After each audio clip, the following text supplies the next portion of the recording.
Добро вечер. Се ближи празникот на празниците. Се ближи денот на Христовото воскресение. Свети апостол Павле вели: ако Христос не воскреснеше, ќе беше залудна нашата вера. Ќе беа залудни нашите надежи, затоа што ќе верувавме и ќе се надевавме напразно. Веста за Христовото воскресение секоја година ја објавува црквата низ целиот свет, како најрадосна вест за целиот човечки род. За смислата на Христовото воскресение и Христовата жртва на крстот ќе зборуваме вечерва во православна ризница со игуменот на Лесновскиот манастир, отец Дамаскин. Добро вечер, отец Дамаскин, добро ни дојдовте во студиото на Канал 8. Добро вечер, добро најдовме. Јас споменав во најавата дека ќе зборуваме за смислата на Христовото воскресение. Христос со своето воскресение ги победи гревот и смртта и ја возобнови заедницата на љубовта меѓу Бога и човекот. Која е смислата на Христовото воскресение во однос на нашиот христијански живот? Значи, Христовото воскресение како еден од најрадосните за оние кои што веруваат, меѓутоа од друга страна и еден од најоспоруваните, но и најпотврдените настани во човечката историја, представува вистински темел и основа на целата наша вера, на целото наше верување, на целото наше исповедање и на целата наша проповед. Христос како Богочовек, како второ лице на Светата Троица, кој што се воплоти од Светиот Дух и од Марија Дева, зеде на себе човечко тело, за да врз себе го земе проклетството на човечкиот род, ги зеде сите наши гревови врз себе и да не помири со Бога, да ја возобнови повторно таа заедница љубовна со Бога и повторно да не врати во небесната татковина онаму од каде што отпадна нашите прародители со првородниот грев. Христос уште за време на својата проповед на Евангелието уште однапред го најавуваше своето воскресение како настан кој што вистински ќе ги осмисли сите негови дела, сите негови чуда, сите негови проповеди претходни. И иако апостолите уште тогаш што го примаа со неверување, Христос и со самото преображение на гората Тавор им кажа да не зборуваат за тоа додека тој не воскресне од мртвите, така да кога настана воскресението и преображението и целиот негов живот, сите негови дела, целото негово учење доби своја вистинска смисла и се посведочи како вистински Бог, како вистински Богочовек, како вистинско второ лице на Светата Троица, односно со своето воскресение од мртвите го потврди секој свој збор и секој свој чудо. Христос пред воскресението зборуваше за вечниот живот, меѓутоа тој со своето воскресение потврди дека тој самиот е вечен живот. Како што вели во Евангелието, јас сум патот, вистината и животот. Исто така тој зборуваше пред своето воскресение, зборуваше и за победата над смртта. Меѓутоа, со своето воскресение, тој вистински посведочи дека ја уништи силата на смртта, дека ја потврди безсмртноста на душата, ја потврди постоењето на вечниот блажен живот и ни даде вистинска надеж и на нас за воскресение и на нашите души и за тоа дека Бог ни подготвил во Царството Небесно она што ниту уво не слушнало, ниту око не видело, ниту пак на човекот на ум му паднало, како вели свети апостол Павле, кога беше вознесен до третото небо. Христовото воскресение представува единствена утеха, единствена смисла на целото наше учење, на целата наша проповед. Самите апостоли воскресението Христово го земаа како темел врз кој што ја зида и целата нивна проповед, врз кој што ги зида целото нивно учење и со чија проповед ги обратија душите на многу тогашни незнабожци кои што се приклонија, кои што поверуваа во Христа токму преку проповедта и доказот за неговото воскресение. Вистинитоста на Христовото воскресение пред се ја потврдија и самите апостоли токму преку нивното почетно неверување и сомневање. Во самото Свето писмо по воскресението Христово се вели дека тие се криеле за заклучени врати од страв поради евреите, дека и кога Христос прво се јави на Света Марија Магдалина и кога таа им го кажа тоа, тие не веруваа. Потоа кога им се јави на 20 ученици на патот во Емаус, исто така не поверуваа, поради што Христос најпосле мина низ заклучените врати им се јави, покажувајќи им се во својот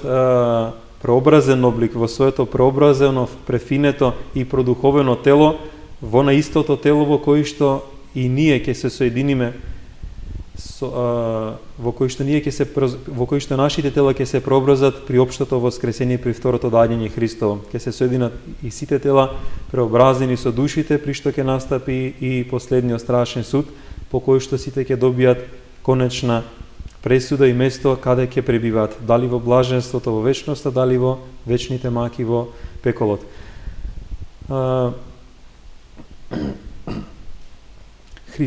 Верата во Христовото воскресение всушност значи и дека ние го исповедаме вистински Христа, односно без верата во Христовото воскресение не е возможно да постои и христијанството. Односно, ако не веруваме во воскресението Христово, тогаш не можеме да се наречеме ниту христијани. Како што спомнавте на почетокот, свети апостол Павле вели, ако не Христос не воскреснеше, празна и нашата проповед, празна и нашата вера, или како што вели големиот отец на црквата, свети Јован Златус, се е залудно, се е пропадливо ако Христос не воскреснеше. Преку воскресението Христово, Христос го порази и јадот и оние души кои што беа во адот, кои што со надеж го чека Месијата Спасителот. Како што спомнавме претходно на Велика Сабота, по неговото распнување и по неговата смрт на крстот, бидејќи страдаше неговата човечка природа, бидејќи како Бог не беше возможно да пострада вистински неговата човечка природа на крстот, меѓутоа по неговата смрт на крстот, неговата душа слези во адот и таму им проповедаше на сите оние праведници души кои што со надеж го чека доаѓањето на Спасителот. И тие ги повика во рајот, односно тогаш ги отвори вратите на рајот, уништувајќи го проклетството од првородниот грев, односно Христовото воскресение всушност повторно не помири со Бога, повторно ги отвори дверите на рајот и повторно ве воведе во прегратките на нашиот небесен Отец. Воскресението Христово е толку потврден настан, бидејќи ако тој настан не бил вистинит, не може со ништо да се оправда толкавата голема храброст, толкавата голема ревност на апостолите, на нивните ученици за проповета на воскресението, бидејќи тие беа подготвени да истрпат се, и гонења, и мачења, и секакви неволји и страдања, и сите од нив загина на крајот и маченички, односно го дадоа животот за Христа, така што нивната огнена ревност и огнена љубов кон Христа, кон проповета на Евангелието не може со ништо друго да се објасни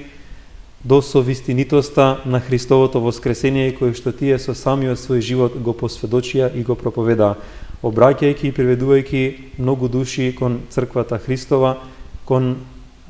нивното спасение. Влегуваме во страдалната седмица, во која што, како што кажавме во една од претходните емисии,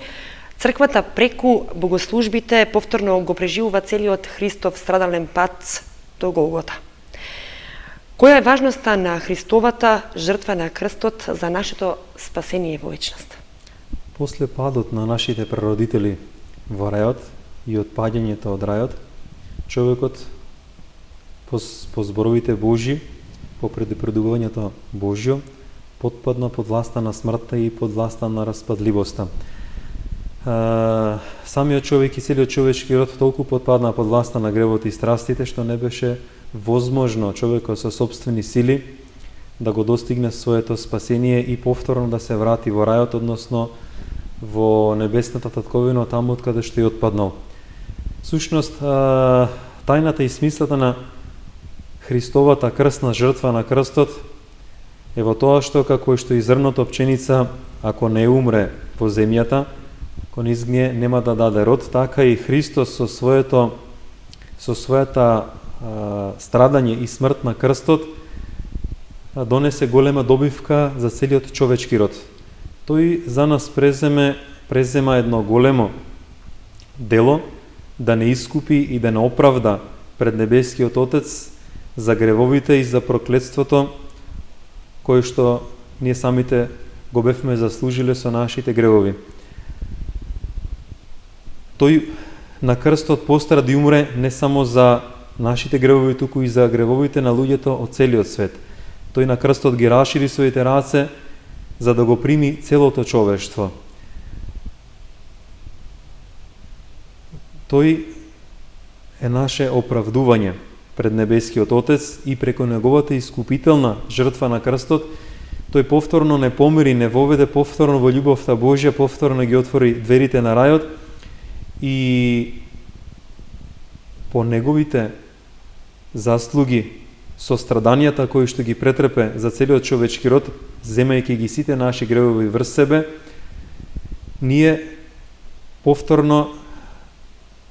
по неговата благодат и по неговите заслуги се удостојуваме за Царството Небеско. Не самите по собствените сили, по собствените заслуги, туку само преку неговите крстни страданија, преку неговата искупителна жртва Бог повторно не прима во рајот, односно во небесната татковина. Самиот Христос како богочовек, бидејќи неговата Божја природа не можеше да истрпи, не можеше да страда како божествена, меѓутоа тој вистински претрпе страшни и физички и душевни маки со својата човечка природа. Затоа никогаш не треба никој да очајува за своето спасение, бидејќи Христос со своите страдања повторно не помири со Бога и преку верата во самиот Син Божи, во неговата искупителна жртва, ние Бог повторно ни ги простува сите наши гревови, вклучувајќи го и првородниот грев, кој што се брише и со самото крштение, и повторно ни дава можност да станеме чеда на небесниот Отец, повторно да станеме богови по благодат. Христос по своето воскресение им се јави многу пати на своите апостоли и им кажа се што е потребно за да тие основаат новозаветната црква. Им кажа се што е потребно околу поредокот на црквата, околу правилата за духовен живот, околу светите тајни кои што треба да ги востануват во црквата и ни остави се што ни е потребно за спасение во православната црква. Затоа не треба да бараме ништо настрана, туку треба само да бидеме послушни чеда на црквата и да се користиме со сите благодатни свети тајни, за да можеме и ние повторно да ја преобразиме, да ја обновиме, да ја осветиме нашата човечка природа и да го вратиме повторно оној образ и подобие Божјо по кој што и бевме создадине. Отец Замаскин, вие го споменавте очајанието. Во контекст на ова ќе прашам, дали спасението е достижно за секој човек, вклучувајќи ги оние кои за себе се сметаат за големи грешници, и често паѓаат во очајание па и безнадежност. Да.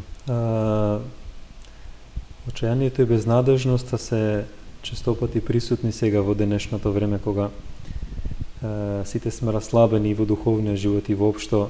во соочувањето со неволите, со тешкотиите во животот. Меѓутоа, треба да знаеме дека самата смрт на Спасителот Господ Исус Христос е жртва за очистување на гревовите на целиот свет. Неговата крсна смрт и страдање всушност се доказ за неголемата љубов и премудрост Божја која што тој ни ја покажа, која што тој ја покажа на целиот човечки род како на негови созданија, и преку Христовата искупителна жртва на крстот, преку неговите заслуги со страданијата, тој повторно не удостојува за да не прими во Царството Божие, да ни ги прости сите наши гревови без разлика колку и да се тие големи, бидејќи сите наши гревови, колку и да се тие големи, велат светите отци, се како капка вода во океанот на Божјото милосрдие. Затоа никој никогаш не треба да очајува, бидејќи Христос и дојде, како што вели во Светото Евангелие, да ги спаси грешниците. Ако ние веруваме во Христа Спасителот, ако се трудиме да ги исполнуваме неговите заповеди, ако се трудиме да се бориме со гревот и со страстите, ако и паднеме па повторно станеме, неговите страдања, неговата крсна смрт на крстот ќе бидат наша сила, наше оправдување, наша подкрепа, и Бог, ако се потрудиме да се покаеме, ако се трудиме да ја засилиме нашата вера во Него и во неговата жртва, тогаш повторно Христос со својата благодат ќе ни помогне да се избавиме од гревот, да се избавиме од страстите, секи ни прости без разлика колку и да се големи гревовите, бидејќи велат светите отци дека само непокајаниот грев нема да се прости. Како што вели Свети Силан Атонски, сите ќе се спасат, само нема да се спасат оние што нема да се покајат. Меѓутоа, тешко е за оние кои што пред себе си се нарекуваат христијани, меѓутоа не водат вистински христијански живот, односно газат дрско врз Христовото учење, живеејќи по волјата на своето срце во нечистотија, во разврат, во тешки гревови, не сакајќи да се поправат, не сакајќи да се поправат, и Христовата крсна жртва за нив ќе биде повеќе на осуда отколку што ќе биде на спасение. Значи, ако ги трпиме несреќите во животот, болестите, немаштијата и неволите кои што не среќаваат, искушенијата во животот, примајќи и сваќајќи ги како праведна награда за своите собствени гревови, тогаш самиот Бог ќе не оправда, самиот Бог ќе ни помогне да се избавиме од робувањето на гревот и на страстите, ќе не прими како блудниот син во Евангелието параболата, повторно во своите преградки ќе обнови и ќе ја преобрази целата наша природа, ќе го преобрази нашиот ум, нашето срце, во кое што ќе влезе со својата благодат и ќе не научи како понатаму, користејќи се со сите, рековме, свети тајни благодатни средства кои што Бог ни ги остави во црквата, и со постот и молитвата, и со причестувањето со светите Христови тајни, ќе ни помогне повторно да се преобразиме. Покајанието значи всушност и преумување, да се осветиме и да станеме повторно богови по благодат, да се вратиме повторно во прегратките на Небесниот Отец. Денеска, за жал, луѓето всушност ја изгубиле и вистинската смисла на верата во Христа, на верата во воскресението Христово и на она што подразбира носење на крстот Христов. Значи, верата во Христа подразбира пред се и подготвеноста да го дадеме и својот живот за Христа, да го дадеме и својот живот за верата, бидејќи нашата надеж не е во тоа Бог да ни оствари благодатен и угоден живот тука на земјата, односно бесмртноста која што ни ја вети, тој ни ја вети во вечноста, во нашата вистинска небесна татковина. Знаеме дека првите христијани со радост го исповедале Христа и биле подготвени секојдневно да умираат за Христа, секојдневно ги давали своите животи за Христа, притоа молејќи се за своите гонители и мачители. Нивната вера пред се во вечниот живот, во воскресението Христово, со кое што тие го исповедале со самиот свој живот, била силна проповед и силен поттик и за нивните мачители и гонители да се обратат кон Христа, и како што вели еден свет отец, дека крвта на христијанските маченици беше семе за нови христијани. Така и денеска луѓето забораваат дека верата во Христа подразбира и носење на крстот Христов. Значи, како вели Сетар Спајси, Светогорец, еден од новопројавените светители, новоканонизираните и пројавени светители,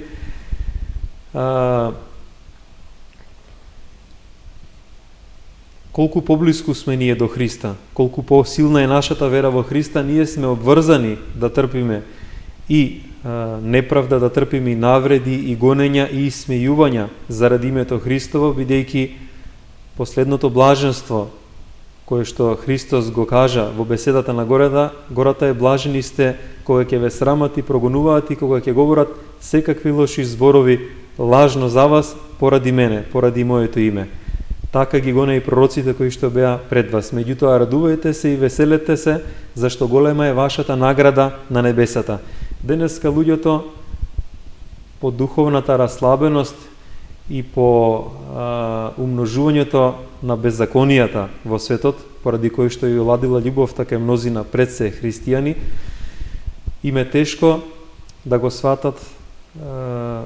и да го познаат крстот Христов. Односно, ние се уподобуваме на Христа преку носењето, поднесувањето на неволите, на жалостите, поднесувањето на нападите и навредите и отфрлањето пред се, почнувајќи од нашите најблиски, па и од другите луѓе. Бидејќи самиот Христос ни рече во Евангелието: ако светот ве мрази, знаете дека мене уште пред вас ме замрази, бидејќи не вие, туку јас ви избрав од светот. Така да не треба да паѓаме во чејание, не треба да паѓаме во малодушност, да ја губиме надежта, бидејќи, како што вели свети апостол Павле во Светото писмо, јаден е оној човек кој што само во овој живот се надева на Христа, а не во вечноста. Така да што воскресението Христово оној вистински двигател на целиот наш живот. Значи надежта во блаженството, во вечноста, во Царството Небесно, треба да биде наша вистинска утеха и вистинска смисла на целото наше постоење, на целиот наш подвижнички православен духовен живот тука на земјата. Отец Замаски, прашањата за рајот и пеколот од секогаш биле тема на разговор како кај православните, така и кај оние кои доправа се воведуваат во верата и кои не се цврсто воведени во Христовата вера. Сакам да прашам дали Христовото воскресение е потврда за безсмртноста на душата и за вечниот живот. Да, верата всушност во безсмртноста на душата е главен камен за сопнување на луѓето, па и на современите верници кои што се христијани само по име, меѓутоа не по православен, по духовниот живот. Во самото Евангелие и многумина велат кој ќе ни го потврди тоа, кој се вратил од таму, кој се вратил од смртта, за да ни го потврди постоењето на вечниот живот. Спомнавме дека самото докажување на Христовото воскресение всушност е доказ за безсмртноста на нашите души, кои што по разделувањето од телото во часот на смртта преминуваат во небесниот свет, излегуваат пред Бога и привремено им се пресудува за до второто Христово пришествие. Значи, накратко ќе спомнеме, тоа може би да го спомнеме во некои од наредните емисии, прашањето за смртта и за безсмртноста на душата, за митарствата како небесни царинарници на кои што душата поминува поразделувањето од телото, на кое што се испитуваат сите наши гревови,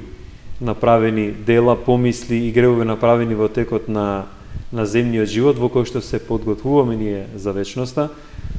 Значи душата, поразделувањето на телото, минува и низ тие митарства, ангелите ја носат и да ги види рајските блаженства, да ги види маките во пеколот, и 40-тиот ден, кој што е многу важен, душата тогаш излегува пред Бога и добива привремена пресуда,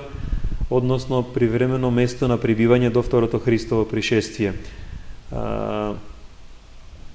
Затоа се многу важни и молитвите за душите на упокоените, бидејќи многумина среќаваме сосема поинаков однос од оној кој што треба да биде вистински христијански однос, кога нашите православни верници, реков, ќе се соочат со смртта, не некој ближен, дали помлад или постар, и гледаме како тие неутешно очајуваат, плачат, тешко го прифаќаат. Како го тоа тешко прифаќаат, меѓутоа не е тоа всушност верата во Христа и верата во воскресението. Значи ние сведочиме за воскресението Христово и на луѓето треба да им ја пренесуваме таа радост на воскресението Христово. Како што вели свети апостол Павле, да не тагуваме во апостолот на погребение, да не тагуваме како оние кои што немаат надеж, бидејќи ние не треба да плачеме неутешно, бидејќи ние веруваме и во воскресението и во бесмртноста на душата. И основна наша задача тогаш е да се молиме за душите на упокоените. Затоа си молитвите на црквата, посебно на светата литургија, кои што спомнавме во претходната емисија, кога вадиме честички и ги сипуваме во крвта Христова во путирот на литургијата, се многу важни во тој период, нели, кога душата се разделува од телото. Значи, по молитвите на црквата, по милостињата што се дава во име на душата на упокоениот, Бог може на душите до второто Христово пришествие, на оние души кои што имале покаяние, меѓутоа не го пројавиле во својот живот, не стасале да се исповедаат или имаат некои неисповедени гревови кои што или ги заборавиле или од срам или од немарност за душата не ги исповедале, Бог да им ги прости и повторно душите од маките во пеколот да ги пресели во рајските блаженства и по смртта. По второто Христово доаѓање, кога ќе биде сеопштиот страшен суд на кој што ќе се испитуваат делата на сите луѓе од Адама до последниот, кога и нашите бесмртни души ќе се соединат со своите тела, кои што ќе бидат преобразени, префинети и продуховени, исто онакви како што Христос ни ги покажа во своето тело по воскресението, бидејќи за да ги увери апостолите, тој мина и низ заклучени врати, иако немаше потреба од телесна храна, тој побара од нив да јаде. Дајте ми нешто, деца, дајте ми нешто за јадење, за да им посведочи, да им потврди и бесмртноста на душата и да им посведочи и за нивното општо воскресение при второто Христово доаѓање. Значи, во однос на неверувањето на луѓето, само ќе спомнам за крај и примерот со параболата во Евангелието за богатиот и сиромавиот Лазар. По смртта на сиромавиот Лазар, богатиот нели бил немилосреден во текот на животот, кон него никој пат не му давал милостиња, и кога се упокојуваат и двајцата, умираат, вели дека богатиот бил во маките во пеколото, сиромавиот Лазар бил во прегратките на Авраама, односно во Царството Небесно. И кога богатиот му вели на Авраама, испрати го барем Лазара кај моите браќа на земјата, да им каже, за да не грешат повеќе, за да се покајат и за да го променат својот живот, за да не ги заслужат истите маки кои што јас ги заслужив. И тогаш Авраам му вели на богатиот, кој што бил во маките: тие го имаат Мојсија и пророците, како и ние што ги имаме Христа и Евангелието. Ако не му веруваат, тогаш и некој од мртвите да воскресне, нема да му поверуваат. Христос, верата значи да прифаќаме богооткриената вистина без да бараме докази за тоа. Затоа и блажени се оние кои што нема да видат, а ќе поверуваат. Затоа и силна нашата вера, бидејќи ние воскресението не само што веруваме, во него, туку и го чувствуваме во целиот наш живот. Сите оние кои што ќе поверуваат во Христа и во неговото воскресение се преобразуваат и телесно, и духовно, и умствено, и самите ја чувствуваат делувањето на благодата Божја и на Светиот Дух во нивните животи и во нивните души. Во продолжение од емисијата Отец Дамаскин сакам да споменам дека од годините наназад искуството покажува дека одредени верници едва чекаат да дојде Великден, за оние зборувам кои сакаат да се причестат и да го примат Христос во себе. Чекаат да дојде Великден, да појдат во Лесново и без претходна подготовка, односно пост, покаяние, исповед на гревовите кај духовник,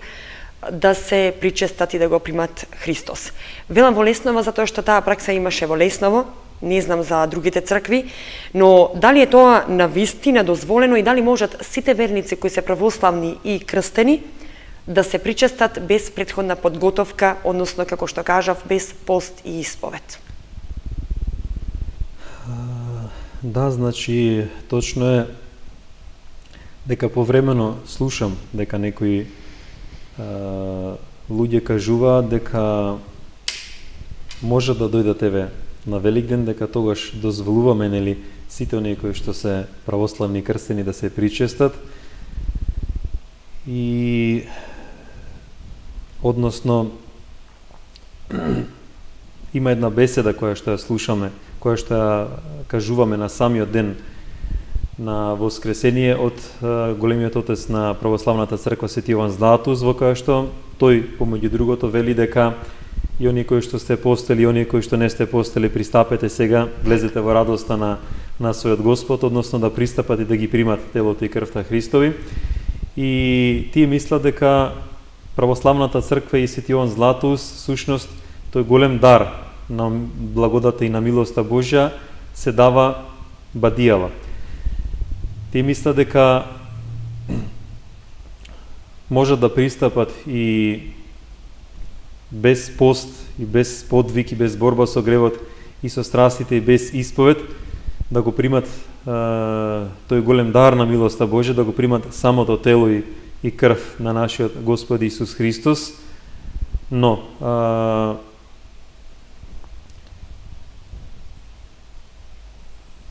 тоа што тие тогаш ќе го примат подготвени со пост, молитва и покаяние со исповед на своите гревови, тоа за тие што се подготвени им служи како награда, како утеха и како надеж за воскресение и за вечен живот, но на оние кои што пристапуваат за прв пат кон Христа, бидејќи секако ние настојуваме барем да има за почеток една недела подготовка со пост, не е точно е дека за самиот ден на Воскресението Христово дозволуваме само на тој ден во годината да се причестат без исповед, бидејќи тој ден е се простено. Тој ден е Пасха Господова, празник над празниците и единствена смисла на нашето христијанско постоење, бидејќи спомнавме дека преку Христовата жртва на крстот ни се простуваат сите гревови. Затоа што е тогаш се простено, меѓутоа тоа што ќе го примат во себе телото и крвта Христови на самиот ден на Воскресението, да не биде само тој ден, туку тоа да биде залог за нивно вечно спасение, односно да биде пред се поттик, примајќи го Христа, да биде поттик за покаяние, поттик за промена на нивниот живот, поттик за се поголемо задлабочување во верата, за се поголема жет да пијат од изворот на жива вода која што Христос ни ја нуди, се повеќе да размислуваат за она што всушност тие примаат во себе, бидејќи го примаат самото тело и крв на Христа Спасителот, да размислуваат за својот живот, за своето обраќање кон Бога, за своето преобразување и да се потрудат во иднина да полека да го усвојуваат сето она кое што Бог преку својата црква го бара од нас, пред се за спасение на нашите души. Значи да почнат да го усвојуваат и полека и другите правила на останатите пости да почне да постат за почеток во среда и петок и полека во советување нели со натаму со свештеник или со духовен отец, полека да се привикнуваат на вистински православен духовен живот, бидејќи да не сметаат дека самото непочитување на постот ќе им се земе како оправдание, бидејќи рековме дека гревовите, ако не се покаеме, тие остануваат. Гревовите се простуваат само во светата тајна покаяние и исповед, кога човекот искрено се кае, кога човекот искрено се преобразува, искрено е подготвен да се промени, да го промени свој живот, да се оттргне и да го остави гревот, да го намрази гревот и да биде решителен во подготвеноста понатаму да се труди во борбата со гревот и страстите и да се труди во исполнувањето на заповедите Христови и во задобивањето на сите оние христијански добродетели, односно да се почне да се угледува на Христа и во кротоста, и во милоста, и во човеколюбието, и во љубовта кон ближните и пред се во она која што представува и главна движечка сила и прва заповед која што Бог ни ја даде на самото раснување, љубовта кон непријателите, бидејќи Христос првото што го изусти на крстот беше прости им Господи, оти не знаат што прават. Спомнавме ги првите христијански маченици, првите христијани кои што се молеле за оние кои што ги убиваат, кои што ги гонат, кои што првиот маченик архидијаконот Стефан, паѓајќи на колена, обсипан со камења, каменуван, пред да испушти душата, се молел Господи, не им го земај ова за грев. Како што вели Свети Силојан Атонски, еден современ светител од 20 век, како ние ќе провериме нашата вистинска вера во Бога, нашата љубов кон Бога, пред се преку тоа колку ја исполнуваме ние таа заповед Христова да ги љубиме своите непријатели, односно оние кои што ни прават зло. Токму заради тоа преобразување, ви им дозволувате да се пречистуваат сите оние кои сакаат да го примат Христос без претходна грижа за душата, како што рековте, и пост и исповед. Значи ли тоа, оте Замацкин, дека не е само во Лесново, туку и во другите цркви ќе може да се пречистуваат луѓето? Секако дека со благослов нели на денот на Христовото воскресение може да се причестат сите оние кои што се православни верници, кои што се крстени во православната црква, меѓутоа токму заради тоа преобразување за да го примат, бидејќи тогаш рековме дека се простано и тогаш самото тело и крв Христова ги примаат како потти, како благодатна сила која што ќе им помогне да го најдат својот пат кон Бога, својот пат кон Христа. Меѓутоа мора да знаат едно, тоа го повторуваме и ние секој Великден,